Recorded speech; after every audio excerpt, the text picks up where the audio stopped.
Online फसवणुकीपासून सावधानता बाळगा, पोलीस अधीक्षक कुमार चिंता। सायबर क्राईम गुन्हेगारी अलीकडे मोठ्या प्रमाणात वाढली असून यावर नियंत्रण मिळवण्याचा आटोकाट प्रयत्न पोलीस विभागाकडून होत असला तरी सायबर क्राईम करणारे हॅकर वेगवेगळ्या पद्धतींचा वापर करून सर्वसामान्य जनतेची फसवणूक करण्याच्या घटना अलीकडे वाढीला लागल्या आहेत।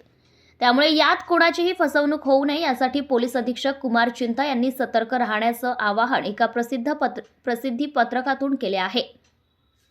सध्या 6 ॲपच्या माध्यमातून फसवणूक होत असल्याचेही पोलीस अधीक्षकांनी कळवले आहेत।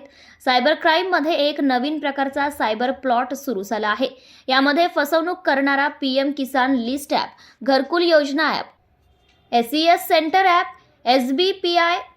SBI rewards app, MGB reverse app आणि सोलर पंप लिस्ट ॲप अशा वेगवेगळ्या ॲप्सच्या माध्यमातून मोबाईलद्वारे ग्राहकांशी संपर्क साधत आहे। थेट मोबाईल हॅक केला जातो। त्यानंतर फसवणूक करणारा ॲप फाईल तुमच्या नंबरवरून बाकी ग्रुपवर सेंड करतो आणि त्यांचेही मोबाईल हॅक करतात। याशिवाय मोबाईलवरून फोन पे, गुगल पे, पेटीएम, बँकेचे ऑनलाईन ॲप इत्यादींची OTP येतात आणि बँक खात्यातील सर्व रक्कम काढून खाते रिकामे करून टाकतात। ग्राहकांच्या खात्यात 0 पैसे राहतात। यांच्या माध्यमातून ग्राहकांना आर्थिक झळ पोहोचण्याची दाट शक्यता निर्माण झाली आहे।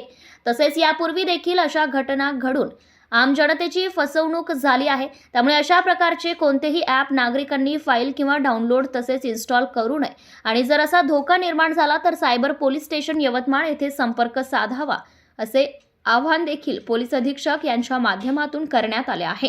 प्रतिनिधी राहुल मस्के, यवतमाळ।